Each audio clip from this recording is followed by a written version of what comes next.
वंदे मातरम साथियों। Current affairs में हम अभी नया टॉपिक शुरू करेंगे।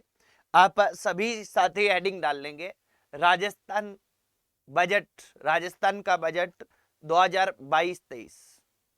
2022-23 का बजट है, इसको हम बारीकी से देखेंगे और इसको हम उसी डॉक्यूमेंट से देखेंगे जो गवर्नमेंट का डॉक्यूमेंट है। पर इसमें प्रतियोगी परीक्षा से संबंधित कौन से क्वेश्चन आएंगे उन सभी को मैं आपको लिखवाता हुआ चलूंगा, नोट्स बनाता हुआ चलूंगा। तो आप उसको साथ साथ में लिखते जाएं और अपने नोट करते जाएं। यहाँ साथियों एक आपको मैं ध्यान बता दूं कि इस बजट की जो ओरिजिनल बजट है इसकी पीडीएफ हम पूरे बजट की अवेलेबल करवा देंगे, पर जो लिखवाऊंगा मैं वो आपको बोल के ही नोट्स इसमें बनवाऊंगा। तो आप देखिए, पहले राजस्थान सरकार का बजट 2022-23। अब ये जो 2022-23 का बजट है, इसमें सबसे पहला तो अपने को ये पता होना चाहिए कि इस बजट को प्रस्तुत किसने किया है और कब किया है। तो ये ध्यान रखें कि श्री अशोक गहलोत ये हमारे मुख्यमंत्री हैं और मुख्यमंत्री होने के साथ साथ में इनके पास वित्त विभाग है, यानी ये वित्त मंत्री भी है। तो वित्त मंत्री के रूप में इन्होंने क्या है, ये बजट प्रस्तुत किया है। कब किया है ये नीचे लिखा हुआ है, 23 फरवरी 2022 को प्रस्तुत किया है। तो पहला तो देखिए यहां क्वेश्चन हमें लिखना है, आप नोट कीजिए कि राजस्थान के मुख्यमंत्री व वित्त मंत्री अशोक गहलोत ने, राजस्थान के मुख्यमंत्री व वित्त मंत्री अशोक गहलोत ने 23 फरवरी 2022 को राजस्थान बजट 2022-23 विधानसभा में प्रस्तुत किया। अब यहां क्या है कि किसने प्रस्तुत किया, यानी वित्त मंत्री कौन थे, कब किया, ये दो क्वेश्चन अपने को ध्यान रखने हैं कि राजस्थान के मुख्यमंत्री और वित्त मंत्री अशोक गहलोत ने 23 फरवरी 2022 को राजस्थान बजट 2022-23 विधानसभा में प्रस्तुत किया। अब देखिए विधानसभा में ये प्रस्तुत करते हैं, इसको हम आगे देखते हैं कि इस पे और क्वेश्चन कौन से बनते हैं। देखिए इसके जो क्वेश्चन बनेंगे उन पे ही मैं सीधा लेके जाऊंगा आपको। यहां हमारे क्या है कि इसके 3 क्वेश्चन बनते हैं 4 नंबर टॉपिक से। एक तो इन्होंने लिखा कि बजट 2012-13 में राज्य का पहला जेंडर बजट प्रस्तुत किया गया। बजट एक बार देखें, केवल 21-22 पहला पेपरलेस बजट प्रस्तुत किया गया और अभी क्या है कि पहला कृषि बजट प्रस्तुत किया गया। कब? 2022-23 वाले में कृषि बजट है वो अलग से प्रस्तुत किया गया पहली बार। यानी यहां आपने ये ध्यान रखना है, अभी मैं लिखवाऊंगा तब आपको लिखना है। एक बार केवल देखें कि अशोक गहलोत जो हमारे मुख्यमंत्री हैं, इन अशोक गहलोत ने ही 2012-13 में पहला क्या कि जेंडर बजट है वो ये प्रस्तुत करते हैं। 2021-22 में पहला पेपरलेस बजट है वो ये प्रस्तुत करते हैं और 2022-23 में हमारा पहला कृषि बजट है राजस्थान का, क्योंकि इससे पहले जो कृषि है वो बजट में ही समाहित थी, अलग से कृषि बजट नहीं था। इस बार कृषि बजट अलग से प्रस्तुत किया गया। अपने लास्ट में चलेंगे तब कृषि बजट को भी देखेंगे। क्या करेंगे? कृषि बजट को भी देखेंगे, ये अपने को ध्यान रखना है। तो अपने लिखेंगे आगे कि मुख्यमंत्री अशोक गहलोत ने डैश करके नंबर 1, मुख्यमंत्री अशोक गहलोत ने नंबर 1 वर्ष 2012-13 में राज्य का पहला जेंडर बजट प्रस्तुत किया।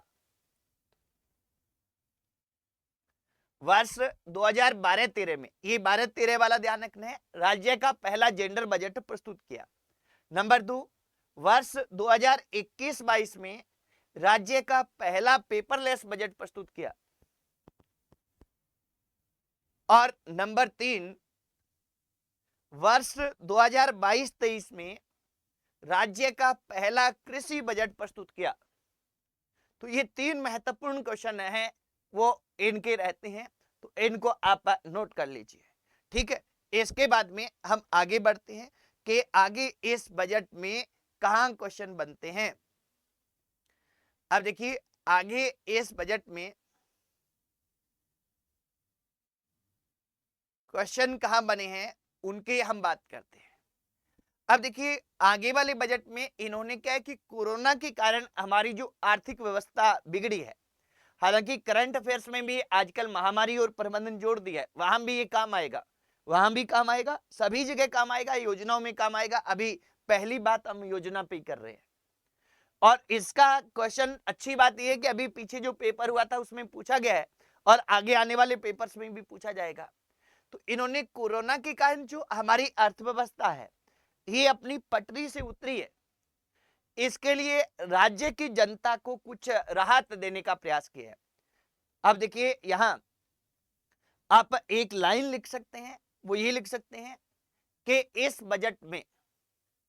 बजट में कोरोना के कारण प्रभावित राजस्थान की जनता को, कोरोना के कारण प्रभावित राजस्थान की जनता को कुछ राहत इस प्रकार दी गई, कुछ राहत इस प्रकार दी गई, डैश करके। अब आप नंबर 1 हेडिंग लिखेंगे, तो हेडिंग क्या लिखनी है वो मैं बताता हूं, इतना अपने को लिखना है। फिर अपने को क्या है कि हेडिंग लिखनी है। पहली हेडिंग क्या है, पहली आप पूरी हेडिंग डालेंगे, मोस्ट इंपोर्टेंट लगाएंगे, यहां से क्वेश्चन पूछा जाएगा, वो है इंदिरा गांधी शहरी रोजगार गारंटी योजना। अब इसको अलग से लिख लेंगे, इंदिरा गांधी नंबर 1 में हेडिंग डाल लेंगे, इंदिरा गांधी शहरी रोजगार गारंटी योजना। अब इसमें साथियों जो हमारा पिछला पेपर हुआ उस पेपर में पूछा गया कि निम्न में से कौन सा कथन असत्य है, तो हमें इंदिरा गांधी शहरी रोजगार गारंटी योजना है इसका पूरा पता होना चाहिए। अब ये पहली बात तो ये है कि यहाँ के शहरों में भी रोजगार सुनिश्चित करने के लिए लागू करने की घोषणा करता हूं, यानी ये क्या कि इसका पॉइंट पहले मैं बता देता हूं, बाद में मैं आपको लिखवाऊंगा कि नंबर जो इंदिरा गांधी शहरी योजना है इसमें ए फर्स्ट लगा लो। इसमें क्या है कि इसे बजट, कौन सा बजट है, इसे बजट 2022-23 में घोषित किया गया, यानी इसकी घोषणा की गई कि इसको लागू किया जाएगा। बजट कौन से 2022-23 में घोषित किया गया, नंबर 1 बात। आगामी वर्ष में, आगामी वर्ष का मतलब क्या है कि अब 23 फरवरी को बात कर रहे हैं, और आगामी वर्ष क्या होगा 1 अप्रैल, वित्तीय वर्ष की बात होती है 1 अप्रैल 2022 से लेकर 31 मार्च 2023 तक। आगामी वर्ष में शहरी क्षेत्रों में निवास करने वाले परिवारजनों को उनके द्वारा मांगे जाने पर प्रतिवर्ष 100 दिवस, कितने दिवस है 100 दिवस का रोजगार उपलब्ध हो सकेगा, और इस पर लगभग 800 करोड़ रुपए खर्च होंगे। ये 100 दिवस का रोजगार, 800 रुपए खर्च और शहरी लोगों को ये रोजगार दिया जाएगा, ये तीनों ऑप्शन में थे। और एक इसमें लागत और ये वाला अनुपात था तो वो गलत था, ये अपने को ध्यान रखना है। अभी जो हमारा पीछे पेपर हुआ, कौन सा एलएससी के जो पेपर हुआ उसमें ये स्थिति थी। अब अपने को क्या लिखना क्या है, इसमें कितनी बातें लिखनी है। इंदिरा गांधी शहरी रोजगार गारंटी योजना में नंबर 1, इसे बजट 2022-23 में घोषित किया गया, ये नोट करें नंबर 1।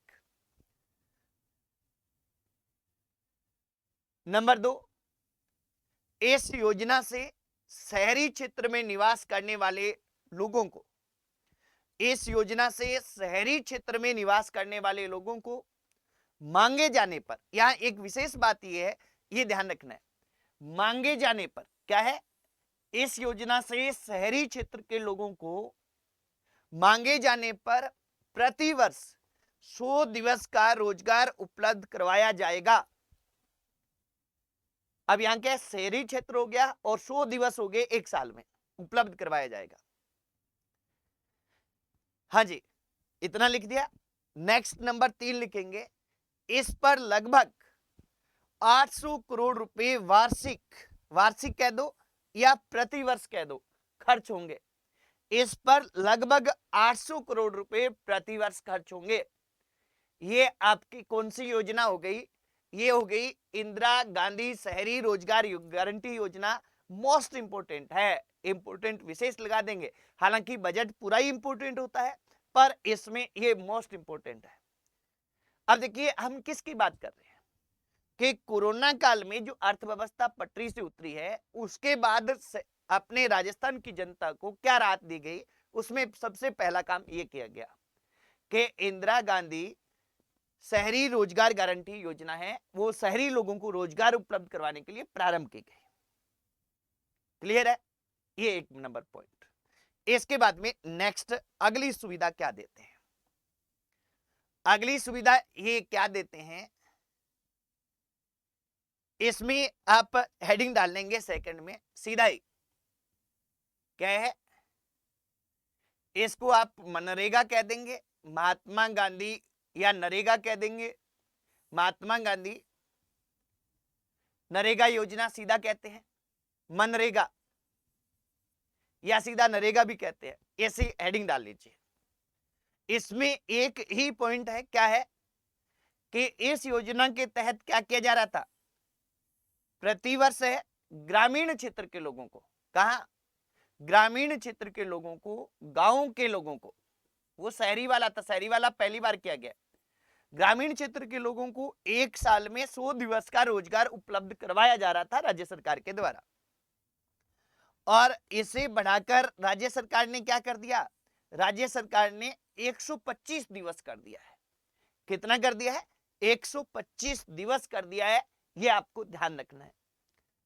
और इस 125 कर दिया तो इससे लगभग 750 करोड़ रुपए क्या है, ये अलग से व्यय होंगे। इस पर लगभग क्या है, 750 करोड़ रुपए व्यय होंगे, 25 दिन जो बढ़ाया गया है। अब आप मनरेगा करके और इसमें लिखेंगे अगले पॉइंट में, राज्य सरकार ने मनरेगा योजना के तहत, मनरेगा का हमें पता होता है ग्रामीण क्षेत्रों में है सबसे पहले सभी को। मनरेगा योजना के तहत प्रति दिवस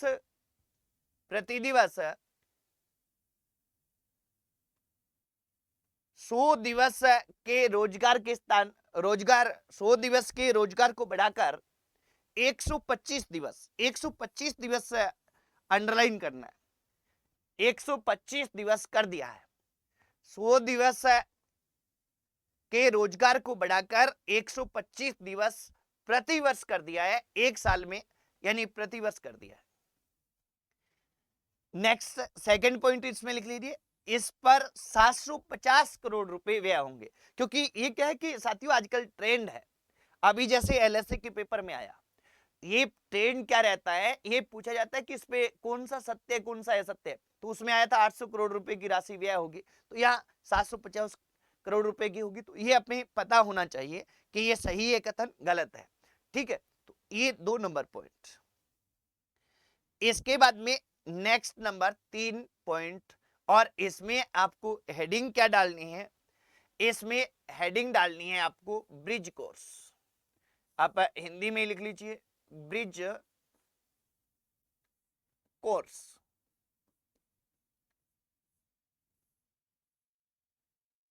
ठीक है, अब इस ब्रिज कोर्स में आपको क्या देखना है कि जो ब्रिज कोर्स है, ये ब्रिज कोर्स क्यों चलाया जा रहा है?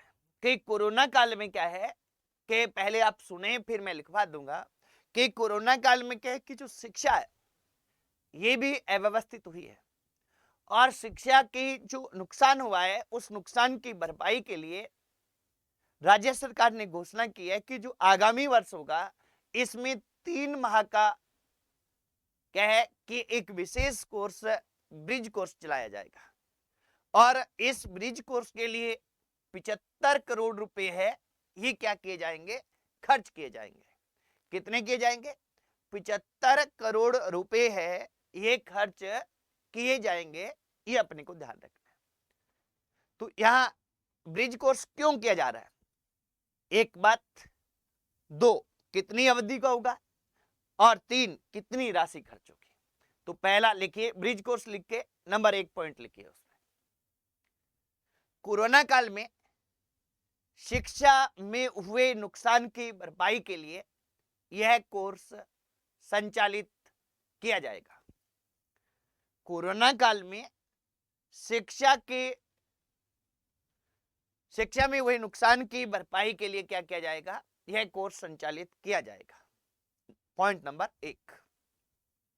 पॉइंट नंबर 2, इस कोर्स की अवधि किसके लिए होगा, ये इस कोर्स की अवधि स्कूली विद्यार्थियों के लिए होगा। इस कोर्स की अवधि स्कूली विद्यार्थियों के लिए 3 माह की होगी। इस कोर्स की अवधि स्कूली विद्यार्थियों के लिए कितनी की होगी, 3 माह की होगी। इसके बाद में इसके लिए 75 करोड़ रुपए का प्रावधान किया गया है।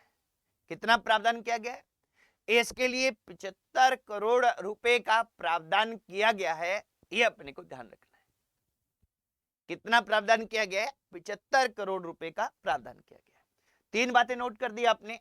ब्रिज कोर्स जब भी आए कि बजट में किसकी बात हुई थी, कि शिक्षा में हुई नुकसान की भरपाई के लिए शुरू किया गया, 3 माह के लिए शुरू किया गया, और 75 करोड़ रुपए की राशि इस पे खर्च होगी, ये अपने को ध्यान रखना है।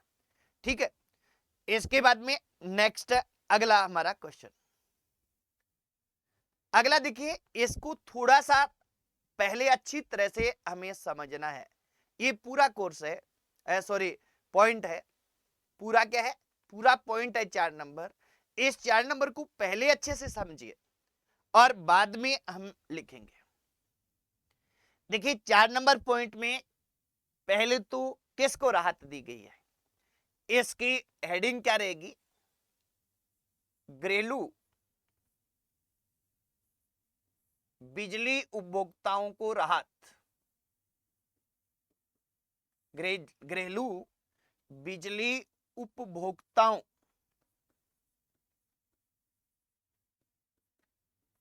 को राहत। अब ये राहत क्या दी गई है, इसको मैं बताता हूं, आप पहले ये हेडिंग डाल लो, क्या है, घरेलू बिजली उपभोक्ताओं को राहत। अब देखिए इसमें बात की गई है, ये 4 तरह से बात की गई है राहत में, और फिर इसकी राशि आएगी।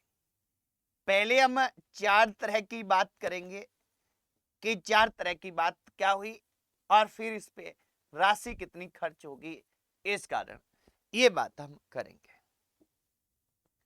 अब देखो पहली बात कि पहले समझना है, फिर मैं लिखवाऊंगा कि ऐसे उपभोक्ता जो 100 यूनिट बिजली है, 100 यूनिट तक बिजली खर्च करते हैं, यानी जिनका बिल है वो 100 यूनिट या इससे कम रहता है, ऐसे उपभोक्ता जो 100 यूनिट तक बिजली खर्च करते हैं, उन्हें क्या किया जाएगा, उन्हें 50 यूनिट है ये फ्री दी जाएगी। 50 यूनिट क्या दी जाएगी, फ्री दी जाएगी, केवल 50 यूनिट का बिल ही उनका आएगा, ये व्यवस्था की गई। क्योंकि 100 यूनिट तक कौन करेगा, जो क्या होगा, जो बिल्कुल ही गरीब होगा, जिसके पास संसाधन नहीं होंगे, वो व्यक्ति ही क्या करेगा, ये करेगा, तो उसे आधा बिल एक तरीके से माफ कर दिया गया है। नंबर 2, अगर कोई व्यक्ति 100 से ज्यादा करता है तो 150 यूनिट तक अगर वो खर्च करता है, क्या करता है, 150 यूनिट तक अगर वो खर्च करता है, तो उसे क्या किया जाएगा, प्रति यूनिट 3 रुपए का अनुदान दिया जाएगा। सॉरी क्या है, हाँ, प्रति यूनिट 3 रुपए का अनुदान। यहां इसको समझना है कि ये अनुदान है, प्रति यूनिट का रेट नहीं है, ये ध्यान रखना है। जैसे मान लीजिए अभी उपभोक्ता की रेट है 10 रुपए, मान ले कि घरेलू उपभोक्ता है, उसके 1 यूनिट की रुपए 10 यूनिट 10 रुपए प्रति यूनिट रेट है। एक कोई ऐसा व्यक्ति है जो क्या करता है, जो करता है 150 यूनिट उपभोग करता है या 150 से कम करता है। क्या करता है? 150 करता है या 150 से कम करता है, परंतु 100 से अधिक करता है, क्योंकि 100 से कम करेगा तो 50 यूनिट फ्री हो जाएगी। 100 से कम करेगा तो क्या हो जाएगा? 50 यूनिट फ्री हो जाएगी।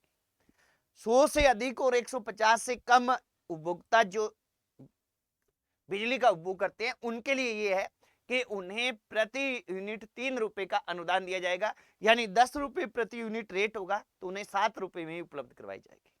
कितने रुपए में? 7 रुपए में। ठीक है। ऐसे ही तीसरी बात है कि 150 से 300 यूनिट तक, कितनी यूनिट तक? 150 से 300 यूनिट तक जो उपभोक्ता खर्च करेंगे उन्हें प्रति यूनिट 2 रुपए का अनुदान है, ये दिया जाएगा। उसे क्या दिया जाएगा? प्रति यूनिट 2 रुपए का अनुदान है वो दिया जाएगा, यानी 10 रुपए की यूनिट है तो उन्हें 8 रुपए में मिलेगी। ठीक है। और इसके 300 के बाद भी, 300 यूनिट के बाद क्या है, कुछ स्लेब बनाई गई है। वो स्लेब नहीं पूछी जाएगी अपने से, क्योंकि बजट भी नहीं दी गई है। सीधा कहा गया कि स्लेब के अनुसार क्या दी जाएगी? छूट दी जाएगी। स्लेब के अनुसार छूट दी जाएगी। अब ये जो सुविधाएं दी जा रही है किसको? आम जनता को। और ये सुविधाएं दी जा रही है तो इन सुविधाओं पर राज्य सरकार का क्या होगा? खर्चा होगा। और ये खर्चा कितना रहेगा? ये खर्चा होगा लगभग 4,500 करोड़, यानी 4500 करोड़ रुपए इस पे खर्च होंगे। तो यहां राशि कितनी आ गई? राशि आ गई 4500 करोड़ रुपए। 4500 करोड़ रुपए ये अंडरस्टूड है, वार्षिक रहेगा। क्या रहेगा? वार्षिक रहेगा। तो ये क्या है कि घरेलू बिजली उपभोक्ताओं को छूट दी गई है। नोट कर दें। नोट क्या करेंगे कि घरेलू बिजली उपभोक्ताओं को राहत।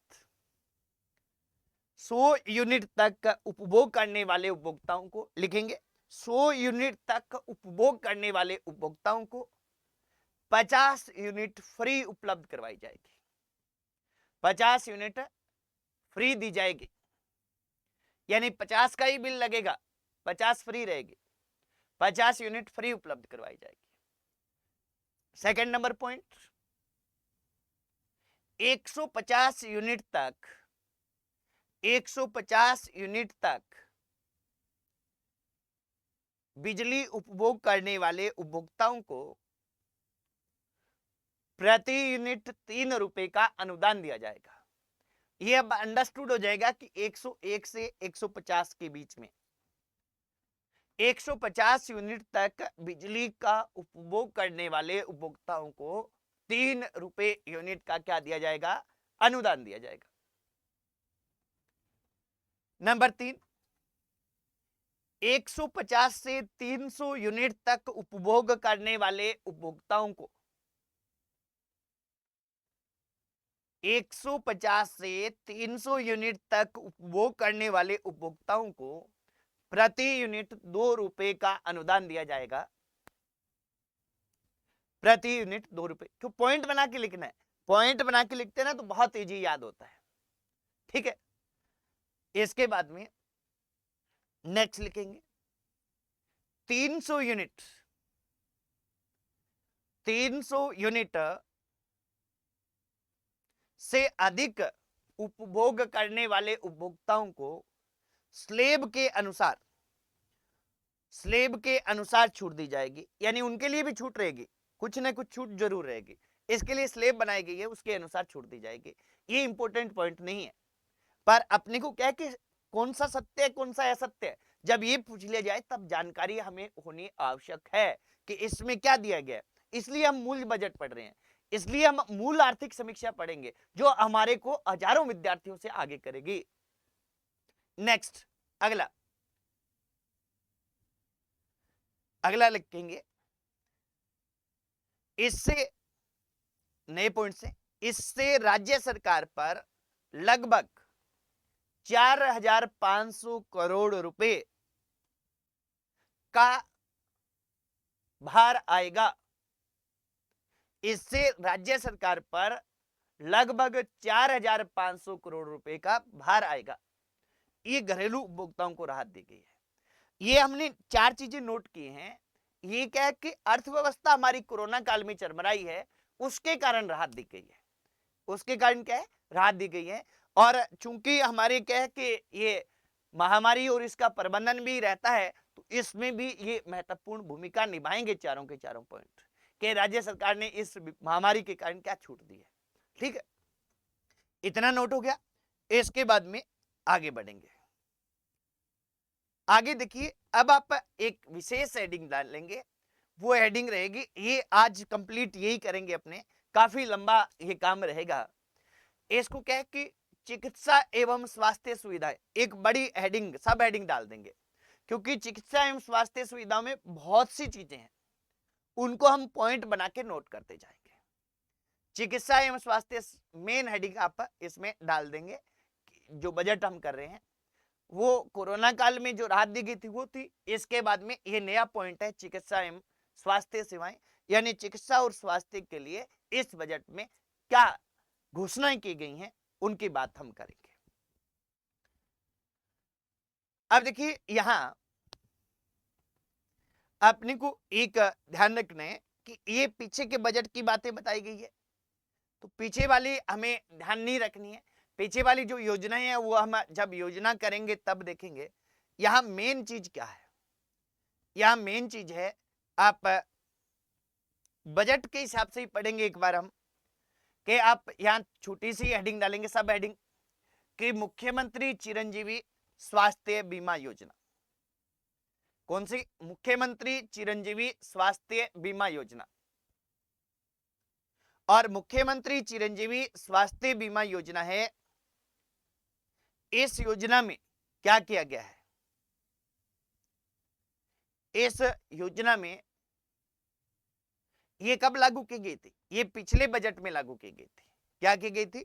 पिछले बजट में लागू की गई थी। और इसमें क्या चीज रही है? इसमें क्या है कि इस योजना में, अब इसमें लिखेंगे, लिख देंगे साथ में, इस योजना में लगभग 1,33,00,000 परिवार जुड़े। कितने? इस योजना में लगभग 1,33,00,000 परिवार जुड़े।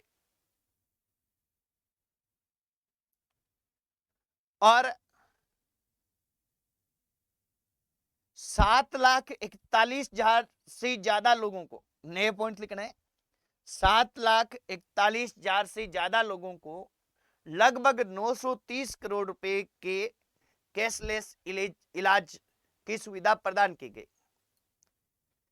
7,41,000 लोगों को 930 करोड़ रुपए के कैशलेस इलाज की सुविधा प्रदान की गई। यह हमारे बजट में कहा गया। यानी जो, अब पहली बात यहां महत्वपूर्ण ये नहीं है जो मैंने नोट करवाया, महत्वपूर्ण आगे वाली बात है कि पहले तो ये मुख्यमंत्री चिरंजीवी स्वास्थ्य योजना जो पिछले बजट में शुरू की गई थी, इसमें ये हुआ कि 1,33,00,000 परिवार जुड़े, एक बात। नंबर 2, इसमें 7,41,000 से ज्यादा लोगों का इलाज हुआ और उस पर लगभग 930 करोड़ रुपए खर्च हुए। ये पिछली की बात होगी। अब यहां अपने बजट में क्या बात की गई है, क्योंकि ये अभी आंकड़ा बजट में दिया गया, इसलिए हमें इसको ध्यान रखना है। इसमें जो हमारी पहले की गई थी, इसमें सालाना 5 लाख रुपए तक का चिकित्सा बीमा राशि थी। कौन सी थी? चिरंजीवी योजना में प्रति परिवार, ये ध्यान रखना है, ये प्रति परिवार है, प्रति व्यक्ति नहीं है। क्या है? चिरंजीवी स्वास्थ्य योजना प्रति परिवार है। और इसमें 5 लाख रुपए तक का क्या किया गया था? बीमा दिया गया था। और जिसको बढ़ाकर कितना कर दिया गया है? इस बजट में 10 लाख रुपए कर दिया गया है। ये महत्वपूर्ण चीज है, ये आप नोट कर लीजिए और इसको इंपॉर्टेंट लगाइए। क्या है? इस बजट में, इस बजट का मतलब 2022-23, ब्रैकेट में लिख लो भले, 2022-23, इस बजट में इस योजना की बीमा राशि, इस बजट में इस योजना की चिकित्सा बीमा राशि, क्योंकि चिकित्सा ही बीमा है, वैसे नहीं है कि नगद मिलेंगे, नगद नहीं मिलते। अगर बीमार होते हैं इलाज के लिए पैसे मिलते हैं। इस योजना में चिकित्सा बीमा राशि है, वो प्रति परिवार 5 लाख रुपए वार्षिक से बढ़ाकर 10 लाख रुपए वार्षिक कर दी गई है। इस बजट में चिकित्सा बीमा राशि 5 लाख रुपए प्रति परिवार 5 लाख रुपए वार्षिक से बढ़ाकर 10 लाख रुपए वार्षिक कर दी गई है। ये इंपॉर्टेंट है, यानी 5 से 10 हुआ है वो इस बजट में हुआ है। इतना क्लियर है। अब आगे बढ़ते हैं, आगे देखेंगे।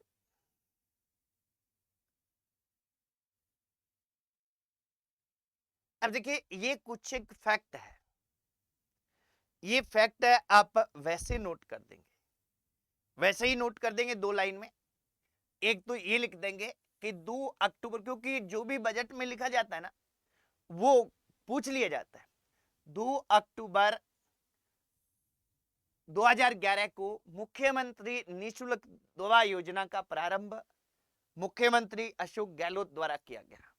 एक पॉइंट लिखिए, 2 अक्टूबर 2011 को मुख्यमंत्री निःशुल्क दवा योजना, मुख्यमंत्री निःशुल्क दवा योजना है, इसको आप इन्वर्टेड कोमा में लिखेंगे और इसको आप अंडरलाइन करेंगे। मुख्यमंत्री निःशुल्क दवा योजना का प्रारंभ मुख्यमंत्री अशोक गहलोत ने किया। एक पॉइंट। सेकंड पॉइंट लिखेंगे, 2013 में क्या है, मुख्यमंत्री निःशुल्क दवा योजना 2013 में मुख्यमंत्री निःशुल्क, सॉरी दवा योजना तो ऊपर होगी, ये जांच योजना है। मुख्यमंत्री निःशुल्क जांच योजना मुख्यमंत्री अशोक गहलोत द्वारा प्रारंभ की गई। 2013 में मुख्यमंत्री निःशुल्क जांच योजना मुख्यमंत्री अशोक गहलोत द्वारा प्रारंभ की गई, ये नोट कर देंगे। ये सीधे फैक्ट हो गए। अब इनके बाद में आगे क्या क्वेश्चन बनते हैं उनको हम देखते हैं।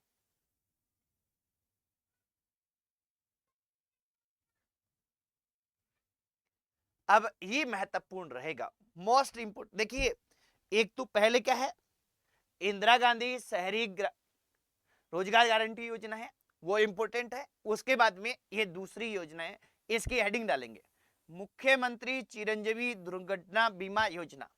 अब देखिए एक तो पहले क्या चल रही थी, मुख्यमंत्री चिरंजीवी चिकित्सा बीमा योजना। कौन सी? चिकित्सा, यानी इलाज के लिए जो बीमा था वो। अब ये दुर्घटना है, यानी दुर्घटना में व्यक्ति की क्या हो जाती है, मृत्यु हो जाती है, तो दुर्घटना बीमा योजना। हेडिंग डाल देंगे मुख्यमंत्री चिरंजीवी दुर्घटना बीमा योजना। अब इसमें क्या है कि इसमें दो बातें हैं। एक तो बजट 2022-23 में इस योजना को प्रारंभ किया गया या प्रारंभ करने की घोषणा की गई, ये कहते हैं प्रारंभ करने की घोषणा की गई। और दूसरा, इसमें 5 लाख रुपए तक का दुर्घटना बीमा निःशुल्क रहेगा। और 5 लाख रुपए तक का दुर्घटना बीमा निःशुल्क किसका रहेगा? जो क्या है, चिरंजीवी जो योजना थी, चिरंजीवी चिकित्सा बीमा योजना, उसमें जो बीमित परिवार है, क्या सा चिरंजीवी चिकित्सा योजना में जिसमें उन्होंने बताया था कि 1 करोड़ और 33 लाख परिवार जुड़े हैं, वो वाला। तो वो क्या है कि चिरंजीवी चिकित्सा बीमा योजना है, उसमें जो बीमा करवाया हुआ परिवार है, उस परिवार को 5 लाख रुपए तक का दुर्घटना बीमा है वो निःशुल्क दिया जाएगा। किस योजना के तहत? मुख्यमंत्री चिरंजीवी दुर्घटना योजना के तहत। ठीक है, अब इसको व्यवस्थित तरीके से लिखे। मुख्यमंत्री दुर्घटना बीमा योजना, हेडिंग डाल ली आपने। इस योजना की घोषणा बजट 2022-23 में की गई। इस योजना की घोषणा बजट 2022-23 में की गई, यानी ये नई घोषणा है, नई योजना है। दूसरी, उसके बाद नंबर 1, दूसरा, इस योजना के तहत चिरंजीवी चिकित्सा बीमा योजना में, चिरंजीवी चिकित्सा बीमा योजना में उसमें क्या है, कोई व्यक्ति नहीं है, परिवार है। क्या है? परिवार। चिरंजीवी चिकित्सा बीमा योजना में बीमित परिवार, यानी बीमा करवाया हुआ परिवार, चिरंजीवी बीमा योजना में बीमित परिवार को 5 लाख रुपए का दुर्घटना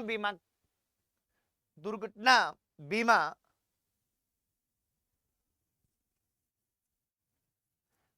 दुर्घटना बीमा निशुल्क उपलब्ध रहेगा, निशुल्क, फ्री उपलब्ध रहेगा, जो उसमें भी मिलता है, निशुल्क उपलब्ध रहेगा, ये आप लिख दें, निशुल्क उपलब्ध रहेगा। ठीक है, इतना हो गया, ये महत्वपूर्ण है। इसके बाद में आगे बढ़ते हैं मित्रों, आगे क्या है ये देखिए। अब देखिए यहां क्या है कि आगे आ गया कि नए मेडिकल कॉलेजों की घोषणा। आप हेडिंग क्या डालेंगे, नए मेडिकल कॉलेजों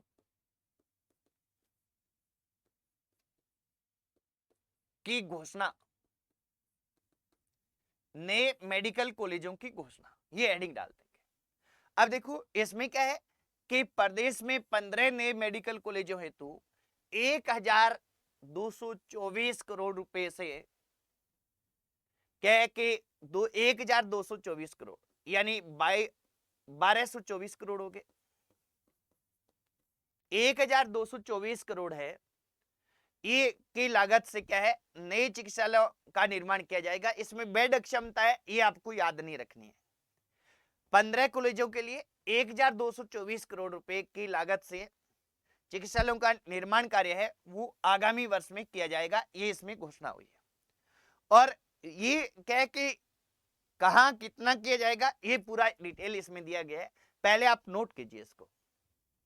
नए मेडिकल कॉलेजों की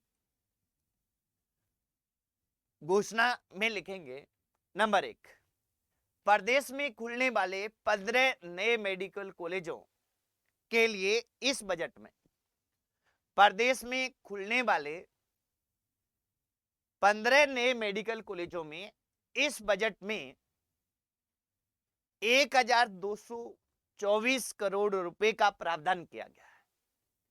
1224 करोड़ रुपए का प्रावधान किया गया है, 1224 करोड़ रुपए का प्रावधान किया गया है, लिख दिया। इसके बाद अगला पॉइंट आप ये लिख सकते हैं कि ये मेडिकल कॉलेज, अगले पॉइंट में लिखेंगे ये मेडिकल कॉलेज अलवर नाम लिख लेंगे, बांसवाड़ा, बारा, बूंदी, चित्तौड़गढ़, दौसा, हनुमानगढ़, जैसलमेर, झुंझुनू, करौली, नागौर, सवाई माधोपुर, सिरोही, श्री गंगानगर व टोंक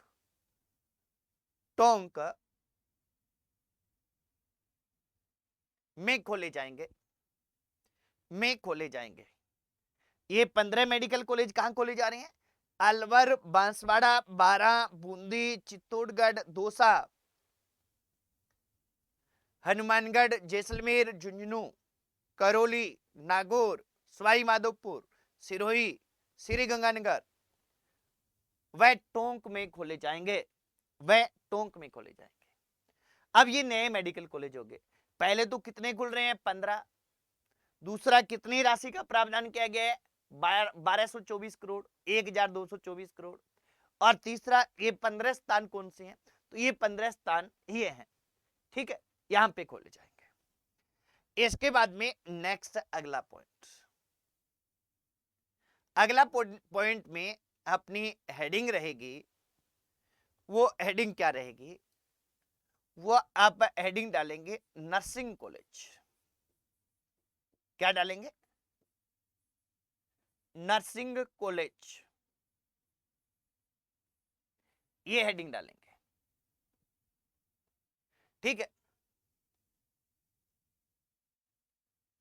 अब इसमें क्या है कि नर्सिंग कॉलेज के बारे में बताया गया है, क्या बताया गया है कि जो हमारा पिछला बजट था, कौन सा, गत बजट, यानी पिछला बजट कौन सा है, 2021-22 का, इसमें घोषणा की गई थी कि सभी जिला मुख्यालयों पर नर्सिंग कॉलेज खोले जाएंगे।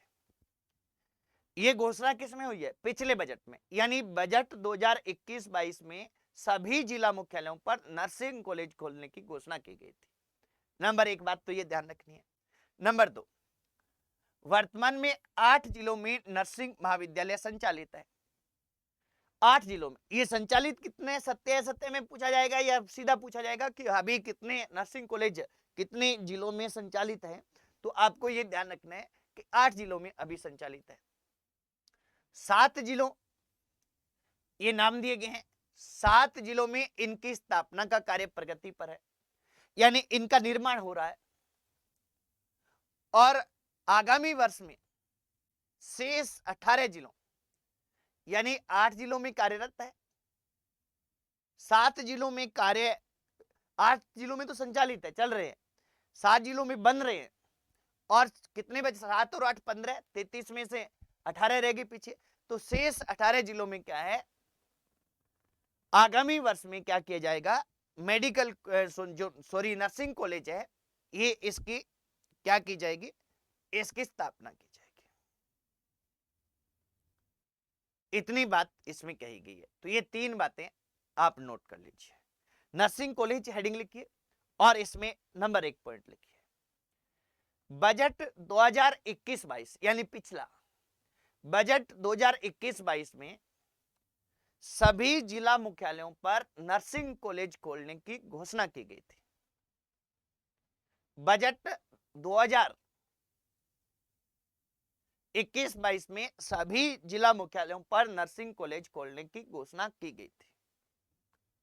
नंबर 2 लिखेंगे, वर्तमान में 8 जिला मुख्यालयों पर नर्सिंग कॉलेज संचालित है। वर्तमान में 8 जिला मुख्यालयों पर नर्सिंग कॉलेज संचालित है।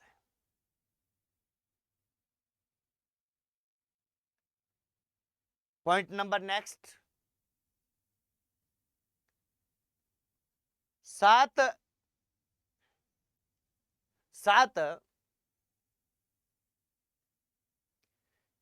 जिला मुख्यालयों पर नर्सिंग कॉलेज का निर्माण हो रहा है। 7 जिला मुख्यालयों पर नर्सिंग कॉलेज का निर्माण हो रहा है। ये जिले याद नहीं रखने इसमें किसमें हो रहा है किसमें नहीं हो रहा। 7 जिलों में नर्सिंग कॉलेज का निर्माण हो रहा है। नेक्स्ट, शेष 18 जिलों में आगामी वित्तीय वर्ष में नर्सिंग कॉलेज का निर्माण होगा। यानी इस बजट में कितने नर्सिंग कॉलेज के निर्माण की बात की गई है, 18 की।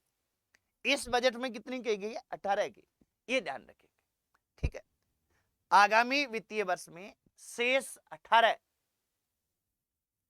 जिलों में नर्सिंग कॉलेज का निर्माण होगा, ये अपने को ध्यान रखना है। अब नोट लिख लो, कहीं कई बार कंफ्यूजन पैदा हो जाता है। नोट लिखें, इस बजट में 18 कॉलेज नर्सिंग कॉलेज बनाने की घोषणा की गई है, घोषणा की गई है। नेक्स्ट, अगला क्वेश्चन, इस 12 नंबर पॉइंट से हमारे कोई क्वेश्चन है वो बन नहीं रहा है। इसके बाद में ये जो कुछ एक चीजें बताई गई है, क्या बताई गई है कि जो चिकित्सा महाविद्यालय मेडिकल कॉलेज है उनमें 100 करोड़ रुपए खर्च किए जाएंगे, उनमें सुविधा विस्तार है। तो ये अलग अलग कॉलेज में क्या क्या किया जाएगा ये इसमें बताया गया है। केवल सुविधा विस्तार है, इसलिए ये ज्यादा महत्वपूर्ण नहीं है। ये पॉइंट महत्वपूर्ण है। क्या है इसमें, आप क्या करेंगे, आप हेडिंग डाल देंगे मेडिकल इंस्टीट्यूट्स या मेडिकल संस्थान।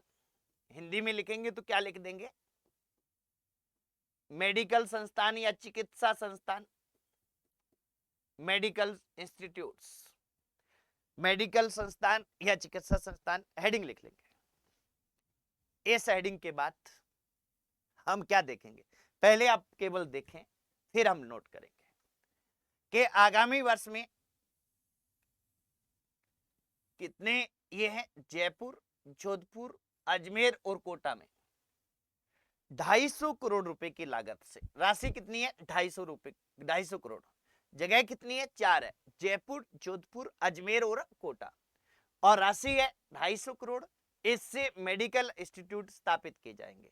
और ये कौन से हैं? Institutes of neuro science and ophthalmology.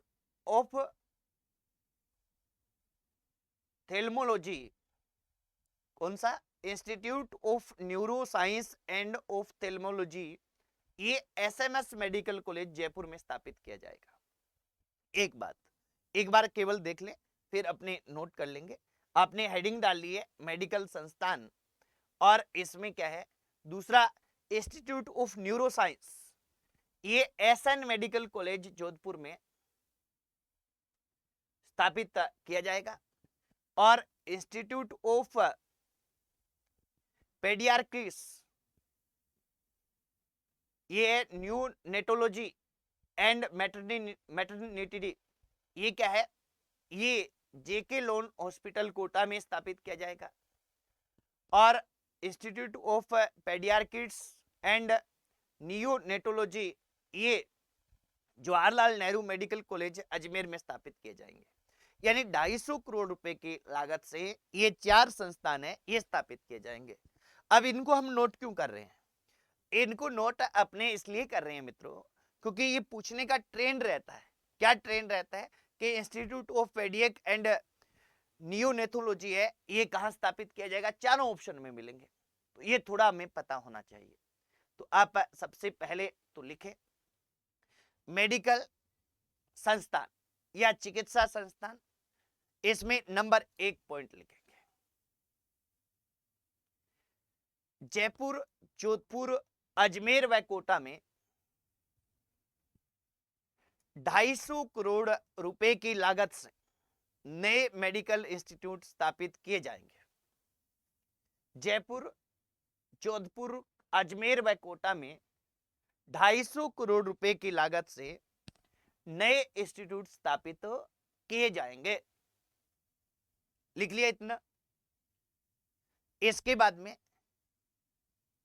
नए इंस्टीट्यूट स्थापित किए जाएंगे। ये इंस्टीट्यूट्स निम्नलिखित हैं, ये इंस्टीट्यूट्स निम्नलिखित है, और आप नोट कर देंगे।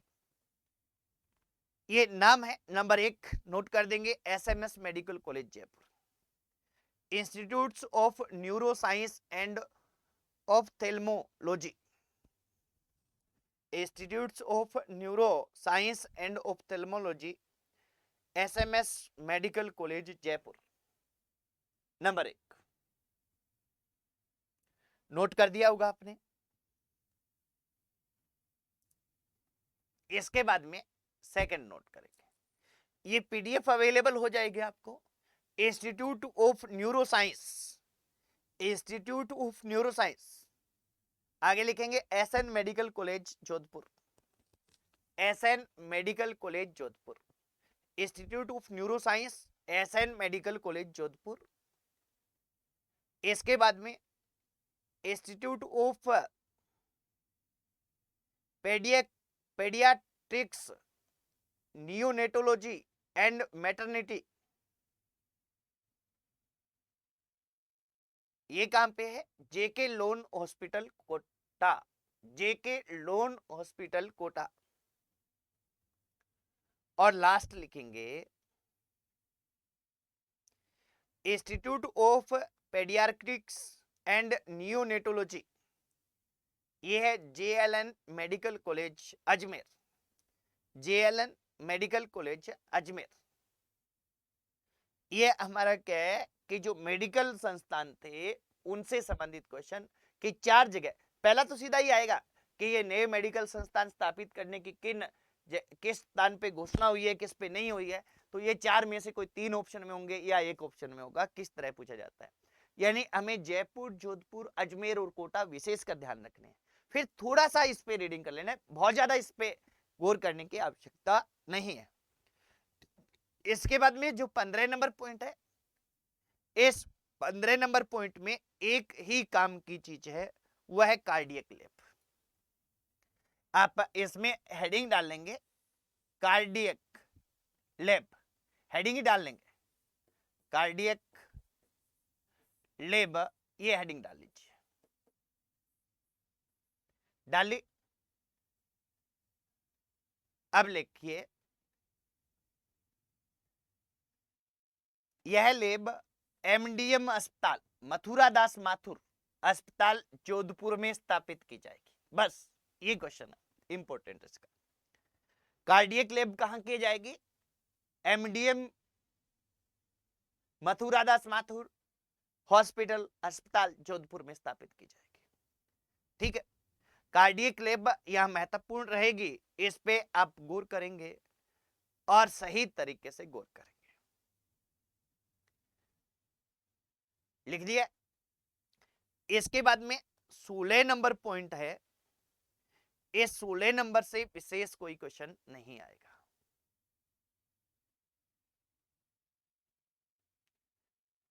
इसके बाद 17 नंबर पॉइंट इंपॉर्टेंट है,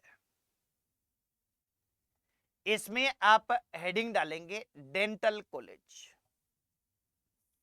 क्या हेडिंग डालेंगे? डेंटल कॉलेज, ये हेडिंग डाल देंगे। अब देखिए इसमें क्या है कि Rajasthan university of health science RUHS जिसको कहते हैं, एवं इसके अधीन डेंटल कॉलेज जयपुर का 100 करोड़ रुपए की लागत से पूर्णतः पुनरुत्थान किया जाएगा। एक बात, और दूसरा ये महत्वपूर्ण ज्यादा है कि जोधपुर में नवीन डेंटल कॉलेज की स्थापना की जाएगी। यानी डेंटल कॉलेज में हमें क्या ध्यान रखना है? अब यहां क्या है कि पहला फैक्ट भी हम लिखेंगे कि Rajasthan university of health science RUHS के अधीन काम कर रहा है। क्या कर रहा है? अधीन काम कर रहा है। कौन सा? Jaipur dental college. उसका 100 करोड़ रुपए की लागत से क्या किया जाएगा? पूर्णतः पुनरुत्थान किया जाएगा। और दूसरा, जोधपुर में नया डेंटल कॉलेज खोला जाएगा। डेंटल कॉलेज से संबंधित ये दो फैक्ट नोट कर दें, लिखे। Rajasthan university of health science के अधीन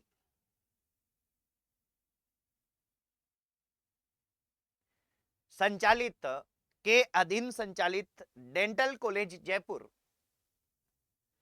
Rajasthan university of health science के अधीन संचालित डेंटल कॉलेज जयपुर का 100 करोड़ रुपए की लागत से पूर्णतः पुनरुत्थान किया जाएगा। 100 करोड़ रुपए की लागत से, राशि ध्यान रखनी है, 100 करोड़ रुपए की लागत से पूर्णतः पुनरुत्थान किया जाएगा, ये अपने को ध्यान रखना है। और नंबर सेकंड क्या लिखेंगे? नंबर सेकंड लिखेंगे अपने कि जोधपुर में नया डेंटल कॉलेज स्थापित किया जाएगा। जोधपुर में नया डेंटल कॉलेज स्थापित किया जाएगा। अब देखिए इस तरह से हम आगे बढ़ेंगे, जब इस बजट को लेके बढ़ेंगे तो बजट से हमारे संभावित क्वेश्चन रहेंगे और ये किसी भी सूरत में हमसे नहीं छूटेंगे। तो ये आपने नोट कर दिया। देखिए यहां अपने को एक चीज ध्यान रखनी है मित्रों कि हमने 17 नंबर पॉइंट तक आगे हैं, उसके बाद कल नेक्स्ट पॉइंट की ओर बढ़ेंगे। कल क्या करेंगे? नेक्स्ट पॉइंट के ओर बढ़ेंगे, ये अपने को ध्यान रखना है। तो ये अपने लगातार इसको देखते जाएंगे। ठीक है, इस बजट को हमने टेलीग्राम पे भी डाल दिया है, हम कंटेंट में भी अपलोड करवा देंगे। टेलीग्राम से आप प्रिंट आउट भी निकाल सकते हैं। बाकी ये नोट्स बना रहे हैं, किसी भी सूरत में कोई प्रिंट आउट की आवश्यकता नहीं है। सीधा आप पढ़ेंगे, समझ में नहीं आएगा। मैंने इसको अच्छी से 5-7 बार पढ़ा है, कहां से क्या क्वेश्चन बन सकते हैं ये अच्छी तरह देखा है, और फिर मैं आपसे इसके बारे में चर्चा कर रहा हूं। तो ठीक है, आप अच्छे से अध्ययन कीजिए, हम सब कुछ अच्छा करेंगे, प्रयास हमारा यही रहेगा। आज इतना ही साथियों, जय हिंद, वंदे मातरम।